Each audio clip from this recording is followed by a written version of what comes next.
Hi ನಮಸ್ತೆ. ನಾವು ಕಮಲಾಪುರಕ್ಕೆ ಹೋಗೋಣ ದೇವಸ್ಥಾನಕ್ಕೆ ಅಂತ ಹೊರಟ್ವಿ.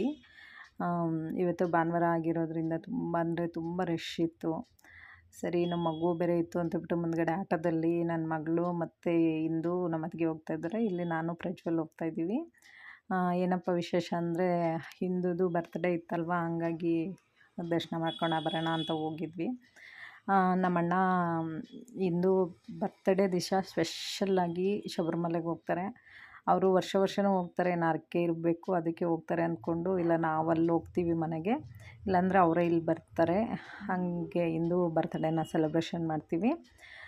ಮತ್ತು ಇಂದು ಬರ್ತ್ಡೇಗೆ ನನಗೆ ಆವತ್ತಿನ ದಿವಸ ನಮ್ಮ ತಂದೆ ತುಂಬ ನೆನಪಾಗ್ಬಿಡ್ತಾರೆ. ಏನಕ್ಕಪ್ಪ ಅಂದರೆ ಇಂದು ಹುಟ್ಟಿದ ವರ್ಷದಲ್ಲಿ ದೇವ್ರ ಪೂಜೆ ಒಂದಿತ್ತು. ಪೂಜೆ ಮುಗಿಸ್ಕೊಂಡು ಇಂದುಗೆ ನಾಮಕರಣ ಮಾಡಿದ್ವಿ.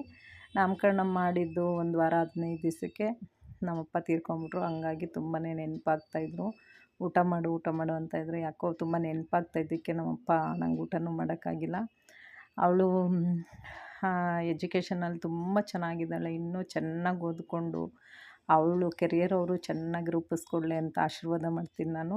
ಎಲ್ಲರೂ ಆಶೀರ್ವಾದ ಅವಳು ತಗೊಂಡು ತುಂಬ ಖುಷಿಯಾಗಿದ್ಲು. ಅದು ಅವ್ರ ಚಿಕ್ಕಪ್ಪ ಬಂದ್ರಲ್ಲ ಲಾಸ್ಟಲ್ಲಿ, ಅದಕ್ಕೆ ಇನ್ನೂ ಖುಷಿ ಆಗ್ಬಿಟ್ಟಿದ್ಲು ಅವಳು.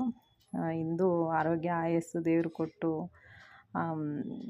ಚೆನ್ನಾಗಿಟ್ಟಿರಲಿ ಅಂತ ನಾನು ಆಶೀರ್ವಾದ ಮಾಡ್ತೀನಿ ಇಂದುಗೆ. Happy birthday.